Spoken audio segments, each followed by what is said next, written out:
瞳はいつもジュエルボディにまとうラーメンちゃん生きてゆくことは Try a chance ここにあるから強い夢ガンガン蹴散らしてこうライバルだらけの真昼笑顔より唇よりアイビームが決め技私になれキラリとセラダイヤモンド夜明けに生まれるガビアン私だから叶うよスターライプレイヤーメイクアップしようよきらめきは胸にセーラ戦士それは無理赤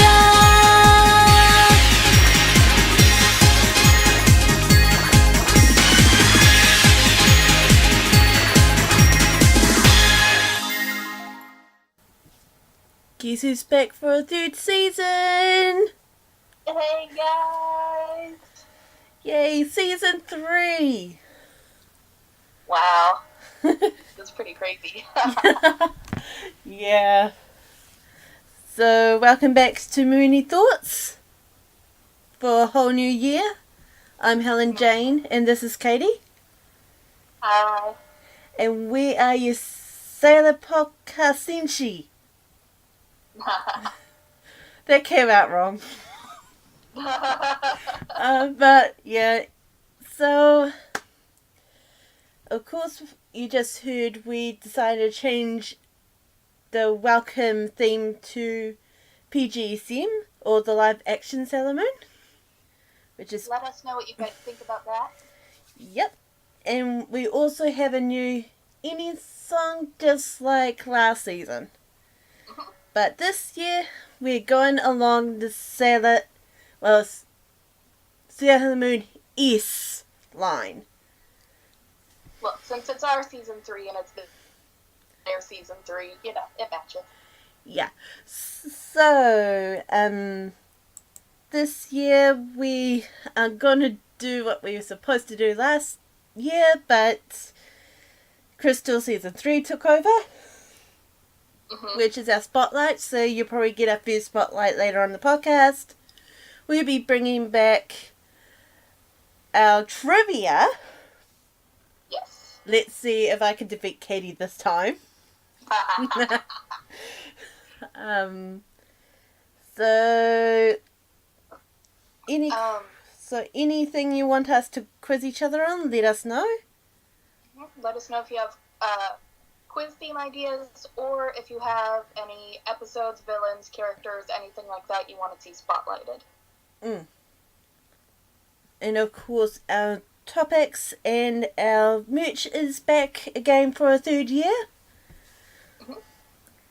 And, well, something big happened near the end of January.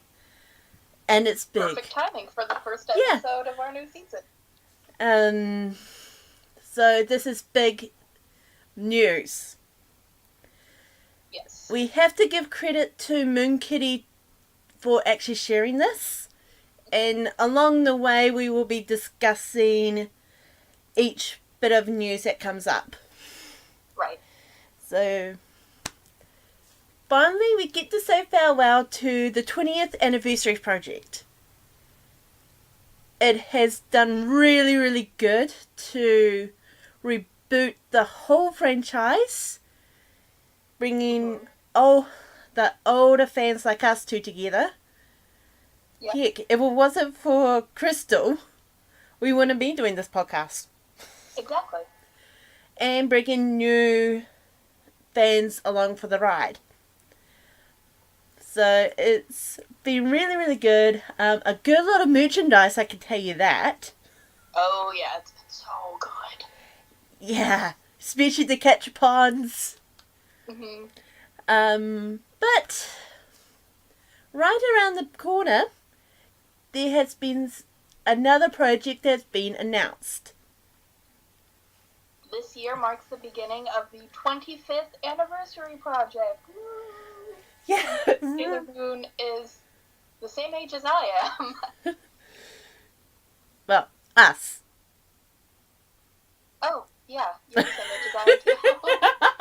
For now, until May. Sometimes I think you're older than me, and sometimes I think you're younger. I never get that right.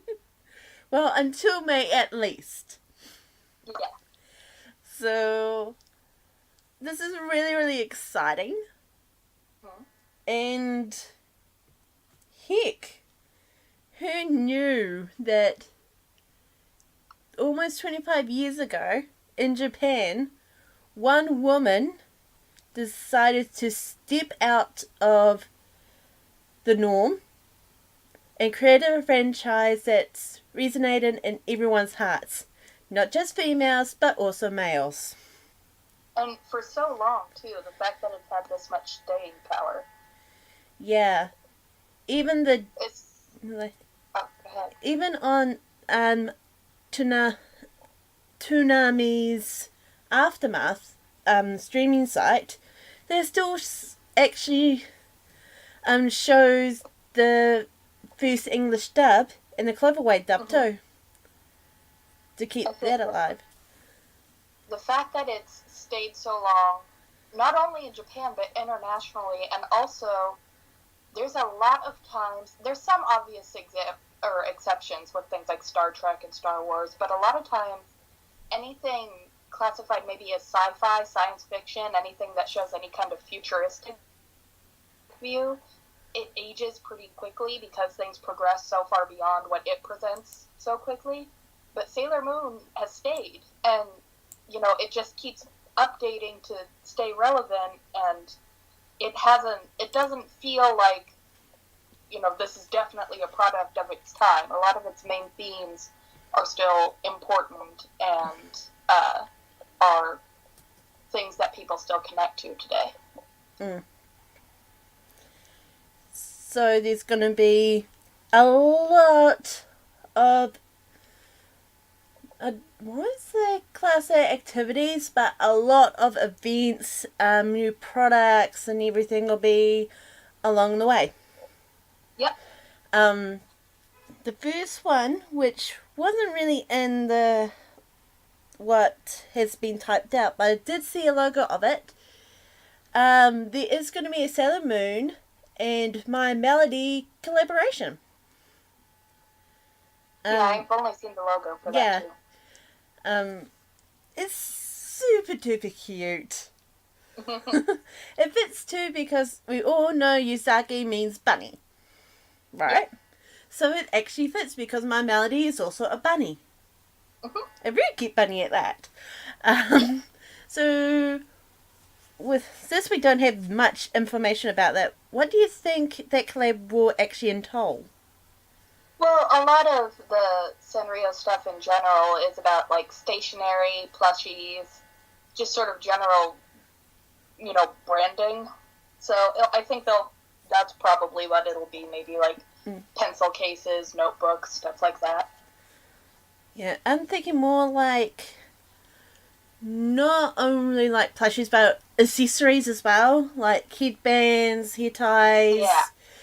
Necklace, kind of like necklace, fake earrings, real earrings, stuff like that. So there's a whole range that can be looked at.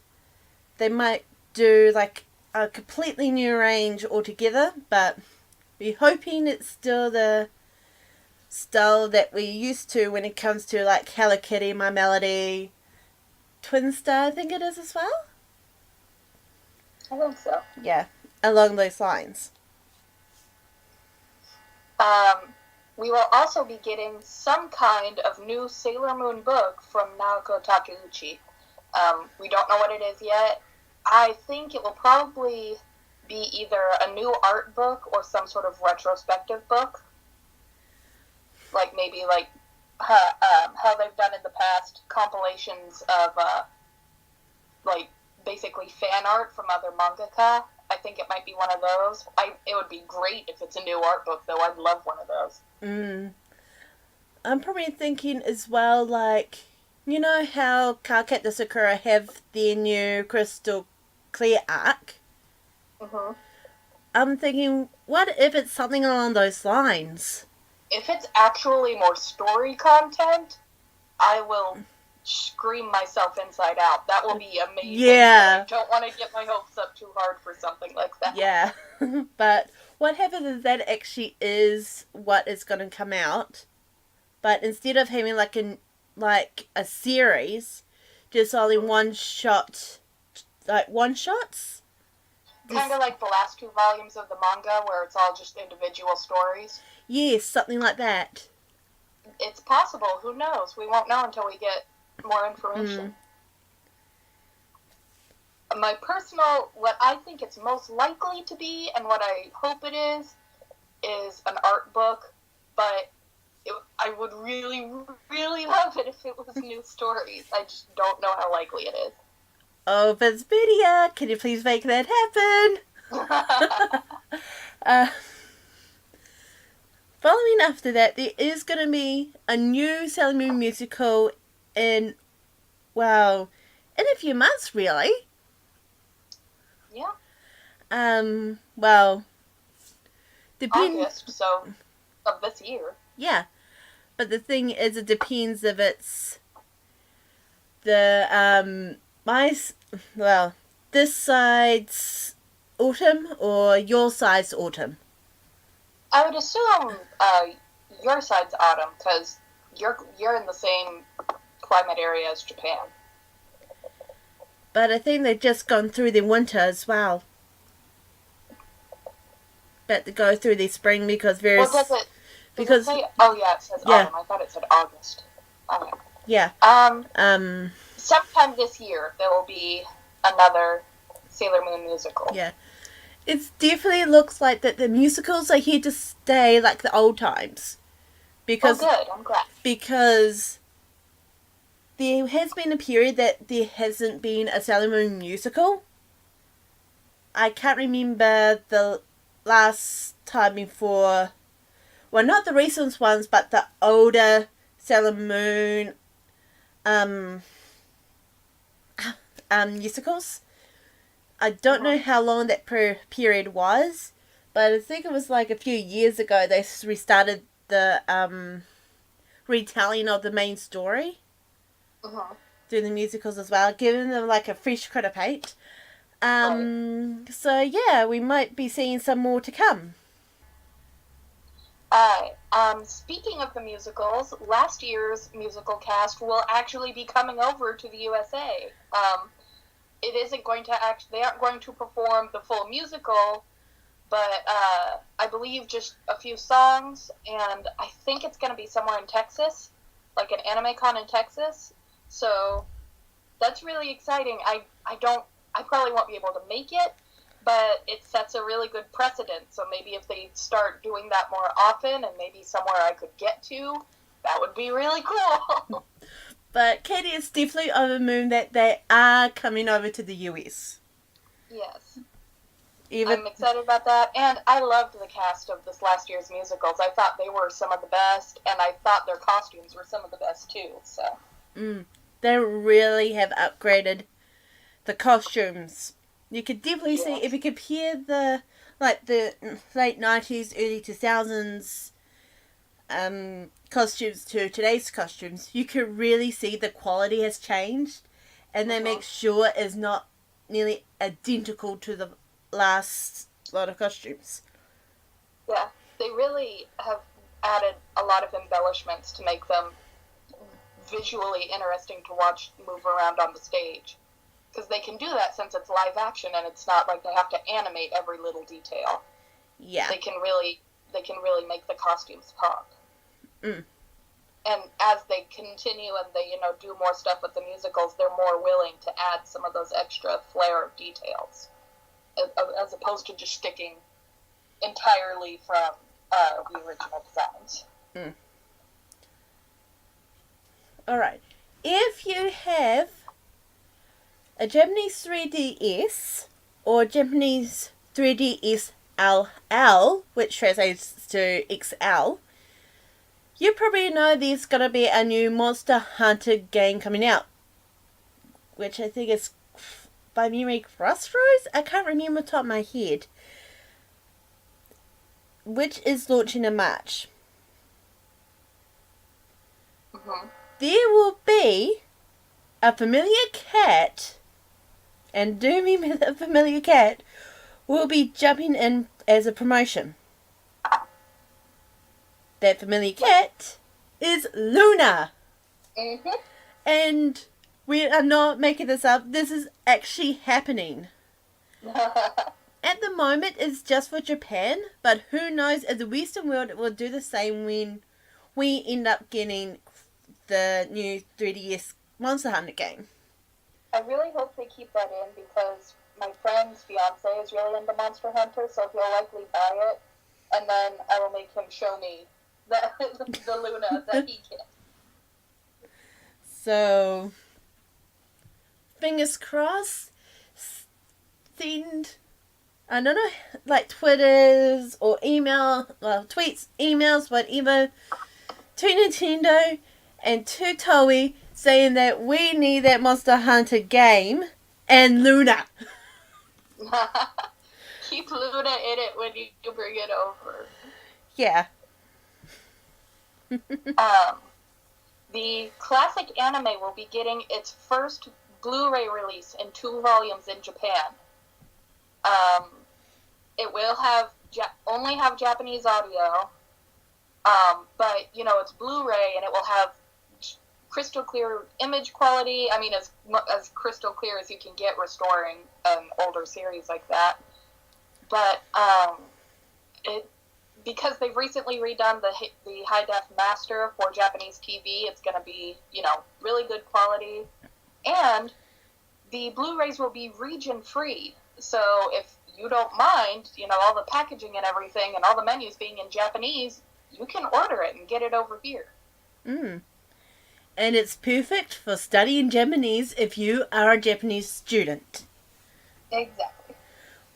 Which I think some sites actually have that as part of their curriculum of, I remember there's learn Japanese by anime. Uh-huh. So well, when I took Japanese classes, the teachers knew a lot of kids are here because of anime and manga and that pop culture stuff, and they said, really, as long as you're actually paying attention to dialogue and stuff, watching subbed anime is a good way to get practice with things like pronunciation and more casual types of speech. As long as you're actually trying to learn from it and not just writing it all off, it can actually be really helpful.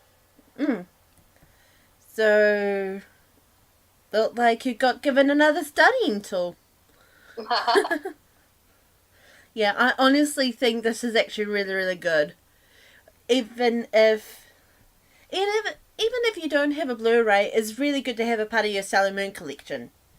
Mm-hmm. Now, last and not least, and I hope you guys are sitting down. You guys have watched, rewatched, brought the DVDs, the Blu-ray collections, and your support has been off the roof. And they have listened. Yep. We have now got confirmed that Season 4 of Sailor Moon Crystal is in production. Yay! I was pretty sure it was going to happen, but you never really know until you get that confirmation, so I'm just so relieved. Yeah. When I found out, I was screaming inside because even though all the information is hush-hush, we don't know what is going to happen, but if we follow the manga, we will finally see the Sailor Chibis. Yes. I mean, we'll see a lot of really cool stuff from the Dream Arc. Yeah. That I'm really excited about. Yeah. If you follow the manga, there are Sailor Chibis that helps the four Senshis not princess slash future queen. And they're so... I don't know. I don't know if Rey has one, though, because Rey gets hers from Phobos and Deimos, doesn't it? We'll see. Yeah. But I remember one scene that it showed all, like, the 4 chibis. But Okay.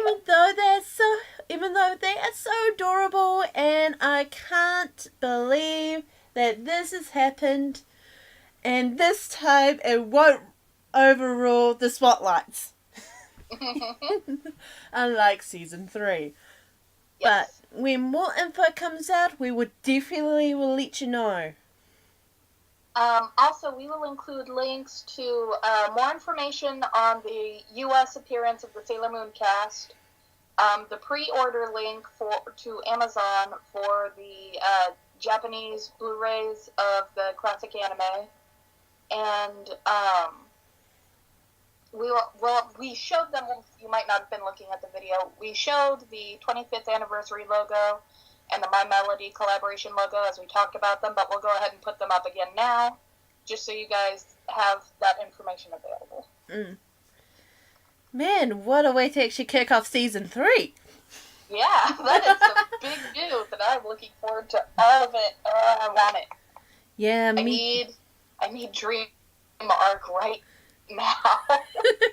I think we all do. I need it to all be released yesterday. Patience, little grasshopper. Patience.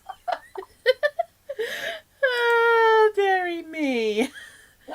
And to celebrate for the last year's cast coming over to America, we dug deep into the musical numbers and we pulled out the Japanese musical version of Moon Revenge. So please enjoy that while we take a little break, and we'll see you in a few minutes. See ya! We made a mistake, guys! We didn't mean the musical version of Moon Revenge. It was the musical version of Last Soldier. So please enjoy it. See you soon!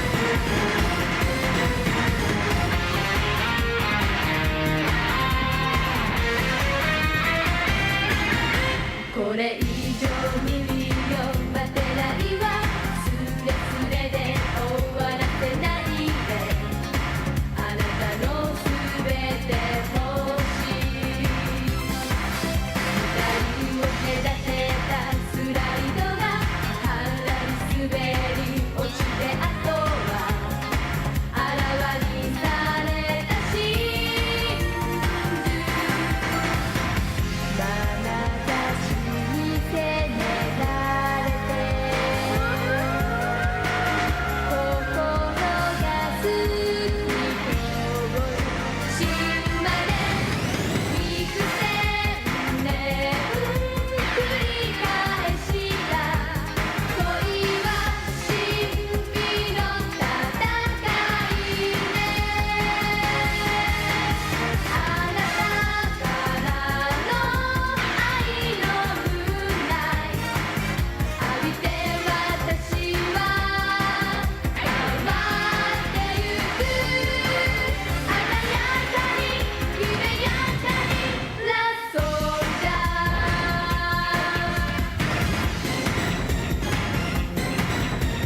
hope you enjoyed Moon Revenge, the fancy musical version of it.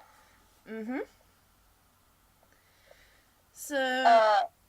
go ahead. Yeah. So, we've been trying to figure out what topic we could kick off the year with. The placeholder was talking about the OCs that we're using for this podcast, but I realized that if we're going to do that, I probably had to redesign the main OC and every casual, and that trying to figure.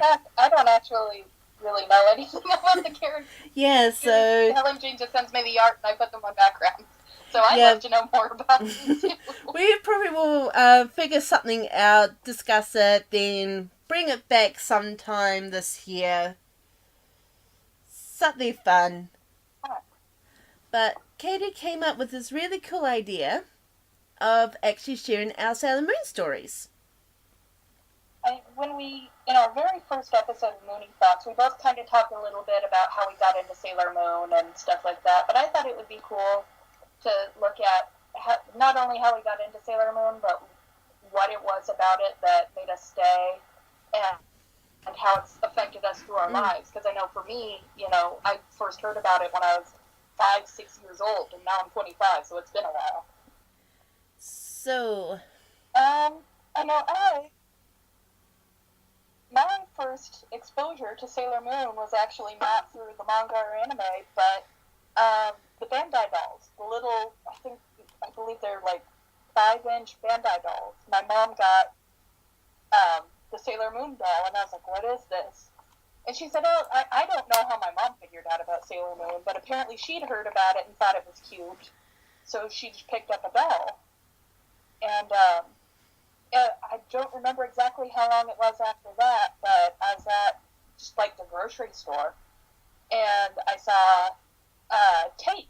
That was the first 2 episodes of the Deke dub, and I was like, Mom, it's a tape of that doll you bought. Can we get it? And she was like, yeah, okay. So that was the first time I actually saw Sailor Moon. And, I really liked it. I got the rest of the tapes I could find, and I introduced it to my friend, who also became obsessed, and she started getting the graphic novels, which I believe at the time it was called Mix, which then eventually became Tokyo Pop, which is dead now, I think. Tokyo Pop is still actually around. Oh, it is? I thought I'd heard they went into bankruptcy. But we'll find out and put an annotation. Yeah. But she got the graphic novels, which were the manga, but a bit more localized. And I believe they actually did the whole thing where in the Infinity arc they said that Haruka and Michiru were cousins still. And also they did what a lot of companies used to do when they brought manga over, which is they flipped the artwork so that it could be read left to right, like American books, instead of right to left, like the original Japanese.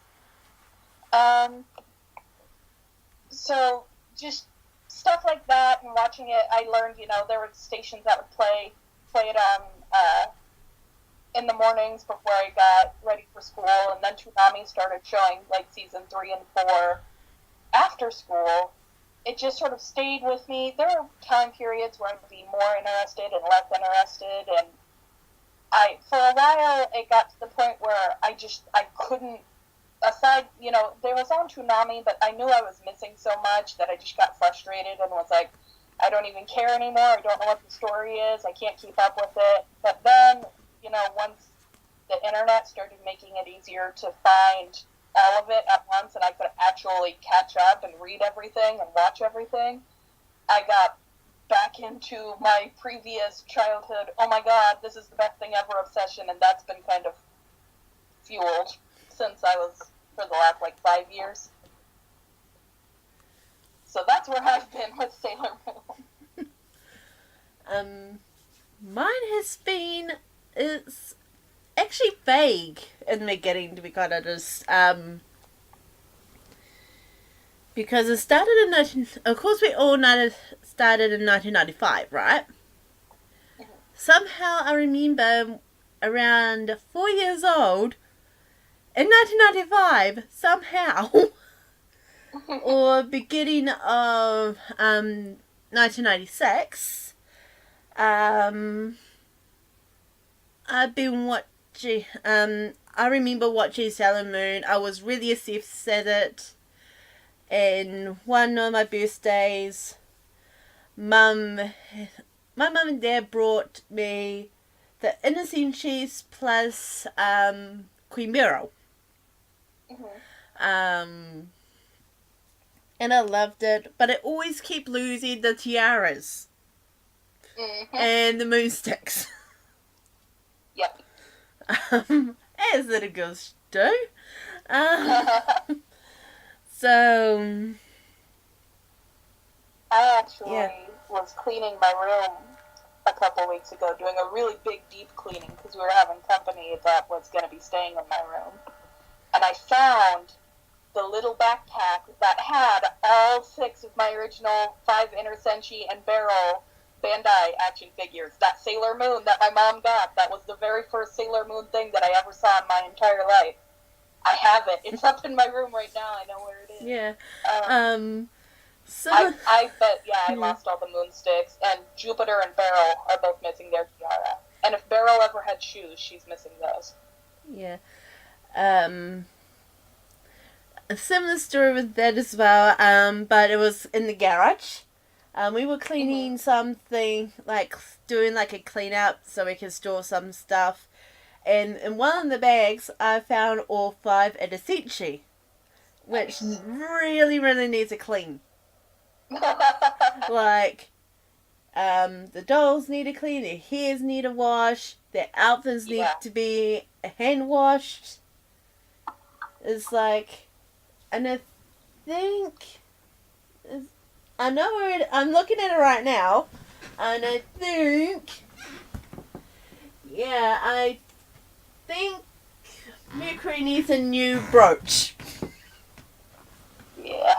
But I know it's funny, because didn't the Jupiter figure actually, her tiara wasn't like the others, didn't it actually have, like, the little antenna that she would get during some of her attacks?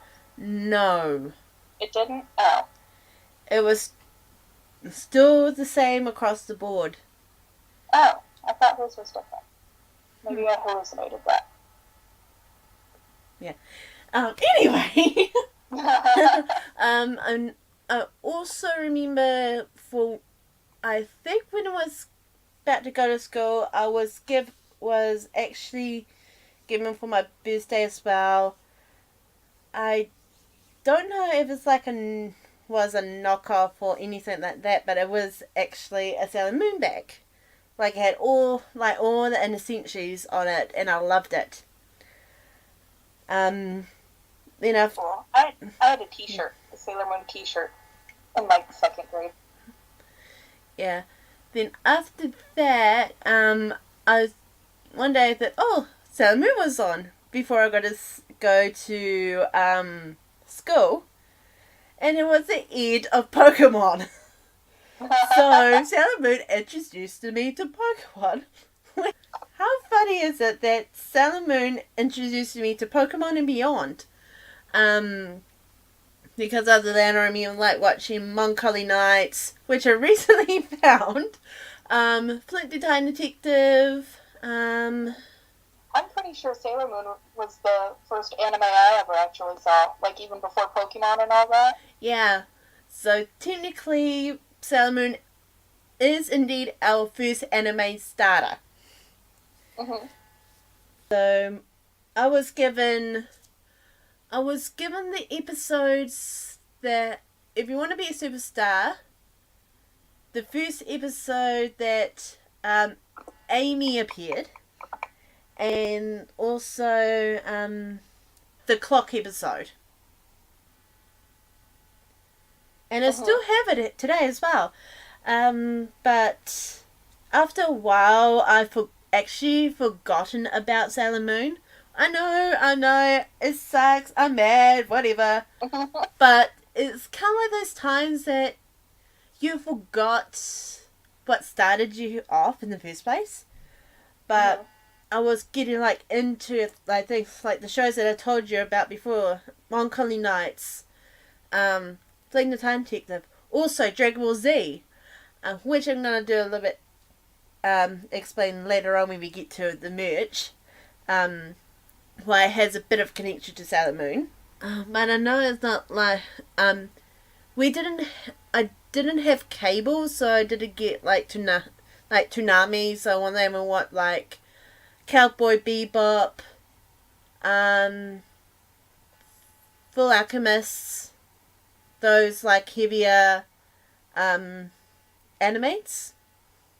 But it's basically like the ones that like the hidden gems kind of thing. So after a while, I think it's like about around 2010, 2011, I think, is when I started going back into Sailor Moon, like finding, like, of course, internet, I was starting to watch these, like, small videos and all that kind of stuff. Then when Crystal came along, by that time, Kate and myself was actually talking and laughing and all that kind of stuff, as you usually do. Is that when Crystal came along, I was like, oh my gosh! And because of that, that's how the podcast came around. Yep, pretty much. Like, oh, would you like to do something like do their Moon podcast? Because it's like, we've been talking, I think, before that about Sailor Moon and stuff like that. I can't remember top of my head. Prior or before, but definitely when Crystal came around, we went back Moonie crazy. I was again lucky to meet the Viz Media Sailor Moon last year, but one thing that and of course Veronica Taylor, who of course does Pluto, yay. But I will to make it more like, and to more of my stories to meet like the past Senshi, like the Viz Media Senshi, the Cloverway Senshi, those kind of people that I want to meet. Yeah. And it's probably the same to you as well, Katie, that it's like, if any of them ever get near me, I will. it's kind of like that you're reuniting with old friends and you just want to see what they're up to, kind of thing. It's like, definitely, I think a lot of people, especially now that they've seen, the original Japanese, or the new Viz dub that's a lot more faithful to it, a lot of people tend to crap on the old anime for how it was edited and how it was dubbed. But to be honest, it will always, always have a place in my heart. I'll always remember it fondly. And I can't dislike it. I can agree that it was not a terribly faithful adaptation in some aspects, but I can't bring myself to dislike it. Yeah. I never hated any kind of, well, most stuff I do not hate. Even though people are like giving them like, oh, the script was horrible, and how it's presented as disgusting, or like putting companies that probably doesn't exist now down for what they did. But at the end of the day, that is what we got. That is absolutely what we got. And if it wasn't for these companies that were around at the time, we would never got into, like, for example, Attack on Titans. We want to get into Sword Art Online, Code Geass, trying to figure out what else, Black Butler, Mahou Sisi Nigima, the Prequel series, if you're still into like fantasy kind of stuff, and finding the older classics like Cutie Honey. There was this one that can transform into a super pig. And yes, it does exist. Pre-tier, all these kind of animes. If we haven't had the first American adaptation of those animes, we will be loving all the older, much mature animes today. Mm-hmm. So it doesn't matter if you watch, like, back in the day, Pokemon, Sailor Moon, Yu-Gi-Oh,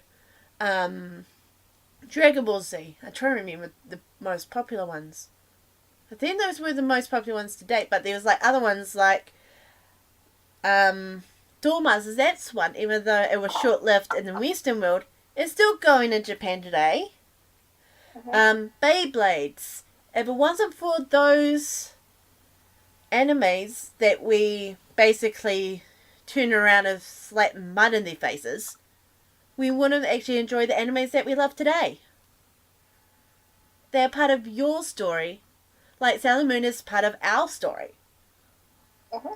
So, something to think about when you next want to try and put a non-existent company down or someone else's company down for poorly edited, like, kids anime dub.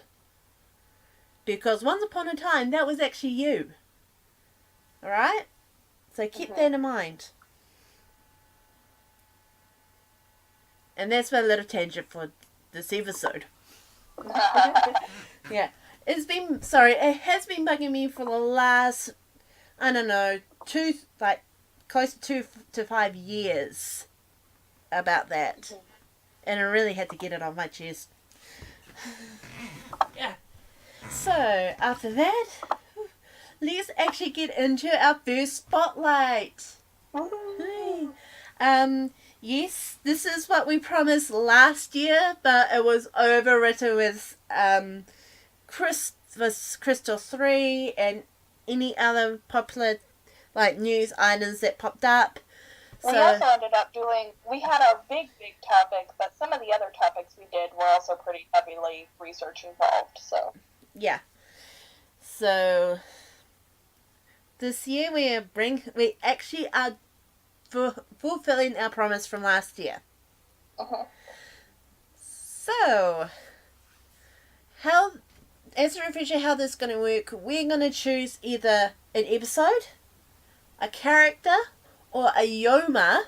Doesn't matter if it's like from the Dark Kingdom, the Infinity Arc, the Stars Arc, it doesn't matter. We're going to pick at least one. We're going to have a look at it, dissect it, and tell you what we want to bring out to you guys. Maybe it's something. And also, if you guys are watching the video itself while we're talking about this, we'll have some screen caps from the episode and whatnot. Yeah. If they're in the manga, we'll have some manga scans as well. Yeah. We will try to find it, okay? No promises, but, we can't guarantee you each spotlight there will be something to look at. I'll try to find at least one or two things for each spotlight. Yeah. I can guarantee at least one image for each spotlight. Alright. So, February's spotlight is on a Yoma. Mm-hmm. And this Yoma is Thetis or Titus. I think I pronounced it right? Yeah. Okay. Fetus is what she was in. The Japanese version is Fetus, and Titus is what they called her in the first English dub. And I'm not actually. I think they stuck with Fetus for the Viz dub. Fetus appeared in episode 12 of the original anime's first season, which was episode 9 in the deep dub, and she only lasted one episode. She was one of the anime's filler monsters of the day. The Japanese episode's title is I Want a Boyfriend Too, Trap on a Luxury Cruise Ship, and the Deke dub was called Cruise Blues. Okay. Her offensive powers were mainly water-based, with the ability to create water geysers that pummeled her opponents. Probably about, I don't know, around like 5 to 10 feet in the air. They could stretch pretty far. Yeah. Sailor Moon would cross that whole dining room when she got her. Yeah, so it's pretty powerful. Just make sure you don't pummel into one in real life. She's also able to take on a human disguise, levitate, and extend her arms to pin her opponents down. Like a very early version of Luffy. with him being all elastic because of the gum fruit. I think it's called. Yeah. She has the distinction of being the first Dark Kingdom Yoma the anime introduced that was not summoned by one of the generals, but she actually served directly under Queen Beryl herself. This is reflected in her ability to form her own energy draining spells, and not just having to use ones that one of the generals created, and how she doesn't turn into dust like the other Yoma when defeated, but melts back into water, the component element. Also, Queen Beryl specifically reprimands Jadeite at the end of the episode, not only for failing in his mission, but for letting Thetis die because she was such a powerful servant. So that just really insinuates that she was of a more important rank than any of the previously seen Yoma from the Dark Kingdom. Oh, also, we might want to explain, Yoma is a Japanese term for, like, evil spirit, monster, etc. Along those lines. Yeah. Or yokai. Yeah. Well, don't think of it as a yokai watch. Think of it more like a yokai spirit. Kind of thing. Thetis knew Jedi and has some kind of history with him. In the original Japanese version, she basically was in love with him and wanted to assist him in order to gain his affection. Since according to her, he always ignores her. And the Deke dub, it's basically got flipped on its head. She's more taunting, well, much more taunting, if we want to stretch it that far, and seems to be more concerned of gaining Beryl approval than Jedi's. Yeah, I know in the Japanese version she's like, oh, Jadeite-sama, oh, yeah, all I want is your love and you always ignore me. And she actually shows, like, respect to him and basically specifically says that, basically Senpai will notice me if I can collect all this energy. Sorry about that. She's a little teasing in the Japanese dub. Thetis is kind of saying, oh, I didn't know that the great and handsome Jadeite would have such a problem with a little girl. But in the Deke dub, she just straight up doesn't care. She just makes fun of him and is a little brat. And he's like, whatever, Thetis, go away, I hate you. Which is basically what he does in the Japanese version too. But she's a bit more deserving of it in the English. And when she says, I have a plan to help, it's a lot more based on her wanting to improve her standing with Beryl than wanting him to be impressed with her.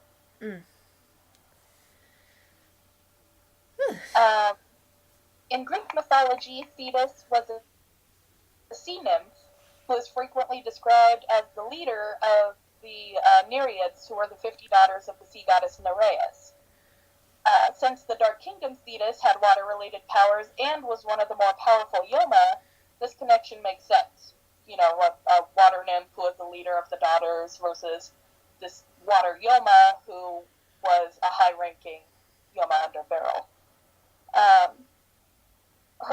The name Titus, which is what they used for her in the Deke dub, there was a Roman emperor named Titus who was a famed military commander, but it was likely only used as an alternate translation of the Japanese Tetisu, which is how they pronounced it in the original Japanese script. So they probably just saw that and assumed it was supposed to be Titus instead of Thetis.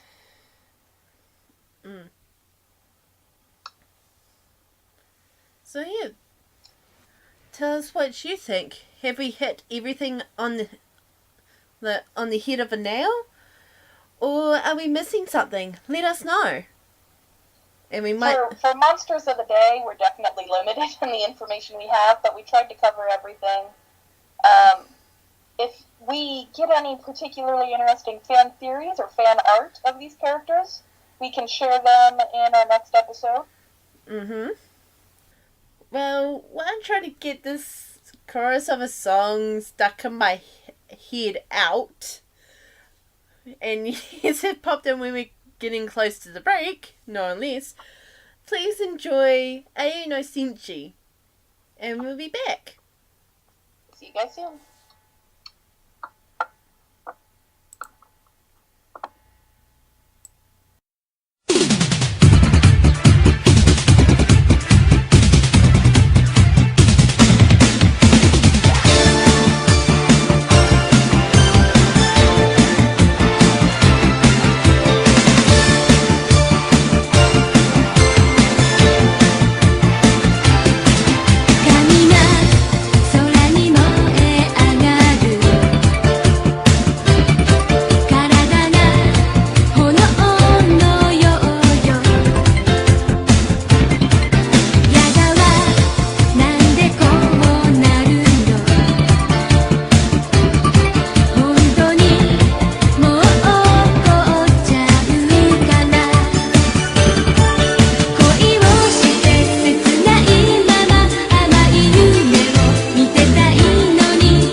HellenJane failed to bring up?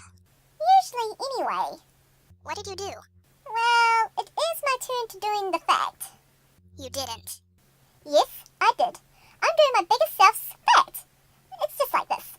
Back in the day of the first anime in Japan, there was a lot of promotional items, food products, and even clothing items that Sailor Moon was involved with different animes and shows.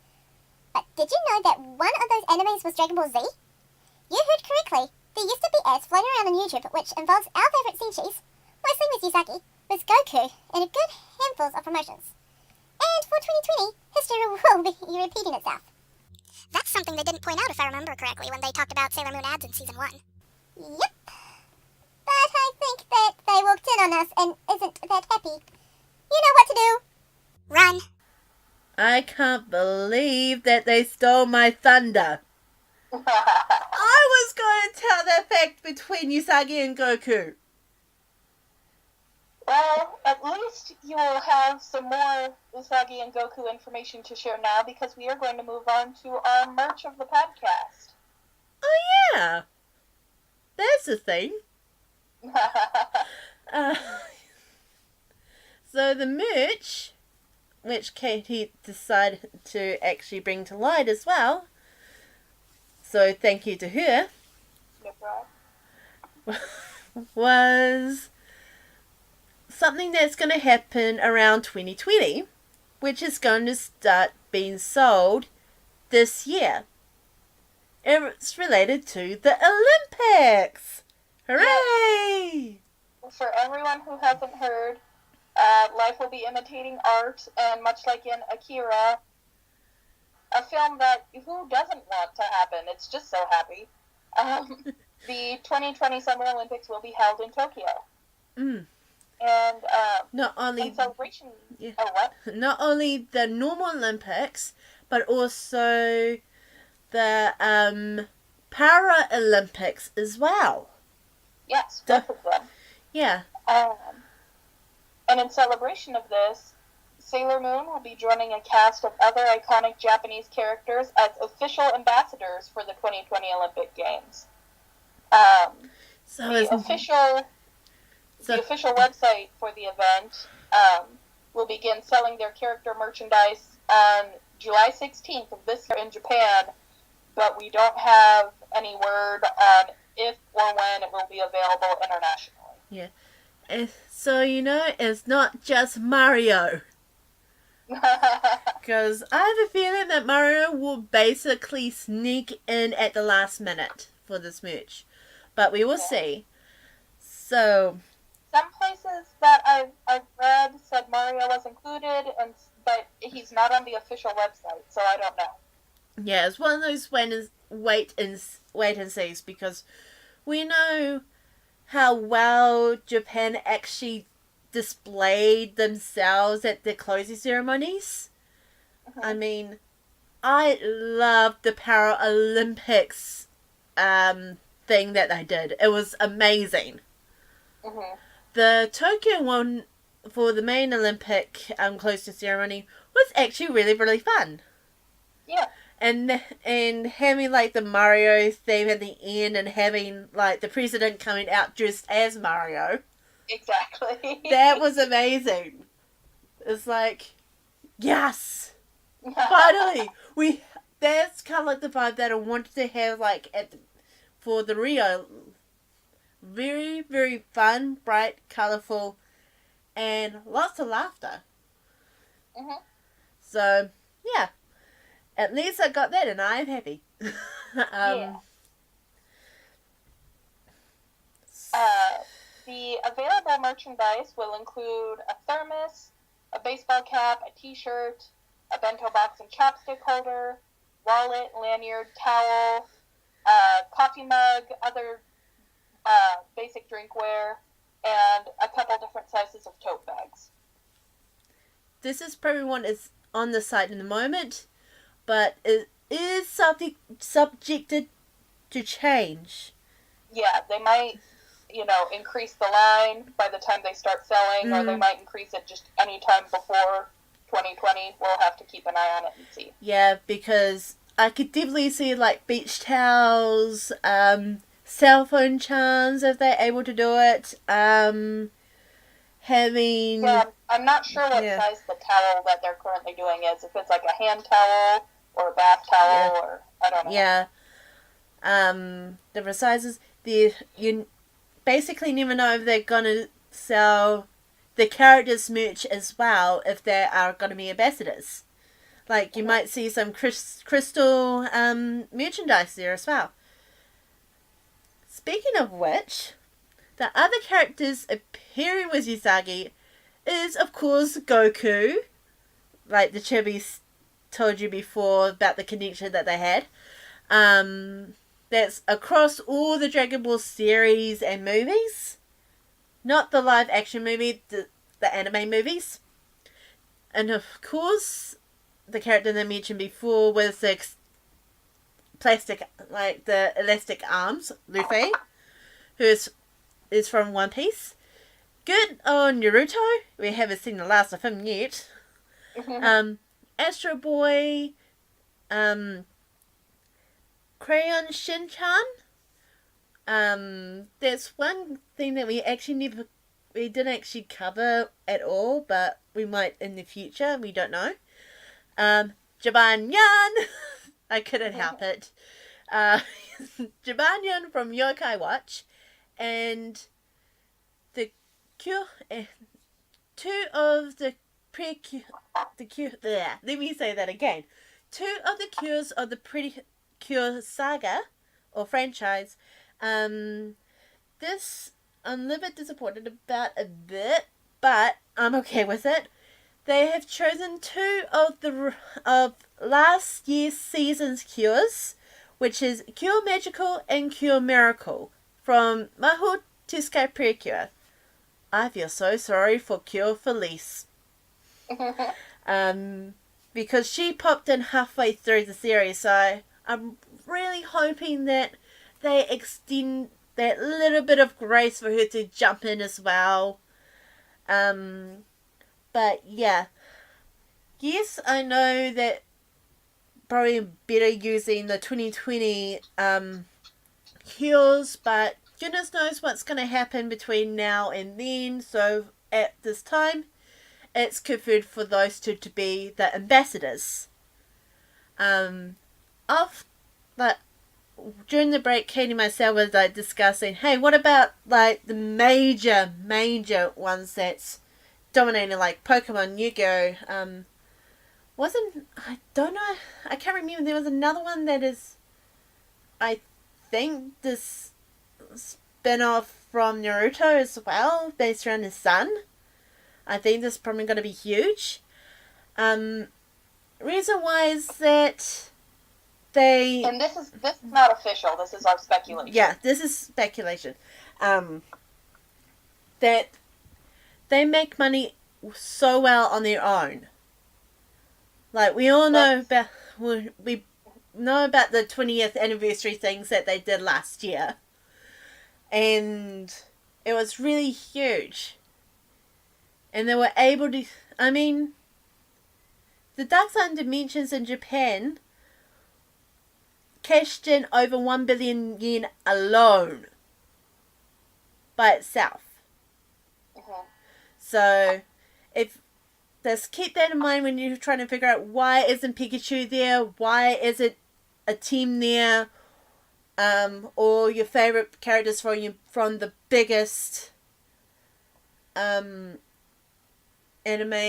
or even Lifelink. Why isn't one of the characters from there in there? You have to probably comprehend that they're probably too big for this collaboration or overused, kind of thing. But I'm actually quite glad that they actually put in, like, most of the characters that us Westerners know today. Like, we know about, like, Luffy, Goku, Usagi, Jibanyan, Astro Boy. Some of us probably know about the Precure series, and yes, this is probably the last time we probably talk about that, and we did cover about that franchise last year in our big topic. And I'm guessing part of it had to do with, when the companies who owned the characters they reached out to, who agreed to be part of this collaboration. Yeah. And also, it looks like they actually were trying to go for kind of a range and time periods, because there's the brand new stuff, like the latest Precures and Jibanyan. But And then there's stuff from, more of the 90s, even a little bit in the 80s, being Goku and Usagi. Usagi, Yeah, Sailor Moon. Azure Boy. Luffy is like the 2000s. And then there's the older stuff like Shin-chan and Astro Boy. Yeah. I think towards it, like, recently, the Western world is probably introduced to Crayon Shin-chan. But it's been out for years. Mm-hmm. So, yeah. Alright, we will include a link to the Tokyo 2020 Olympics official page for the character merchandise. It is all in Japanese right now. And like we said, it's not available for order until July, but you can take a look at what they've got. And they have little character bios for each of the characters they've included, so if you can read Japanese, that'll be fun. Or you're able... It all looks pretty cool, Yeah. so I would take a look. Mm. I want the thermos. If I see it, I want to try and get a baseball t-shirt of Usagi. But yeah, this has been a really interesting first podcast. We really went off the tangent in the topic, but that's alright. I take full responsibility for that. So, usually we do like our thanks kind of thing, but we're going to take a page out of the Chibi's book and just put it on the screen right now to our sources, anything that we have found during researching, we will put the thanks as well. And yeah, next podcast is sometime in March, because we... Yeah, because we aren't doing specific dates anymore for that. Yeah. If you haven't listened to the finale last year, in a nutshell, things can happen to both of us. Could be sickness, computer problems, whatever. And we will run super duper late. So it's best to stick with the months. Record what we try and record in the beginning of the month, so we have time to edit and make it as best as we can. Mm-hmm. So, if you guys have thoughts, questions, suggestions, anything you want us to hear, you can email us at mooniethoughts@gmail.com. We also have a Twitter account at UKI56. Both links to those, or links / the email address, will be in the comments. and we also have a blog too. So we will back Yes, we will link that as well. Mm-hmm. Don't worry, Katie's Christmas haul is coming. She's just... I was waiting because I knew I was going to get more, and now that it's here, I should just do it. So Yeah. I'll do it soon. Yeah. Of course, we'll see you next month. And let 2017 be the best one. Because... I hope so. Yeah. Because... I mean, 2016 set the bar pretty low. Yeah. So it's up to us to bring the positivity. We'll leave you now with our new indie song, Tuxedo Mirage, which is one of two, I believe. This is the only one that we can find of Sailor Moon S's. That actually sounds weird.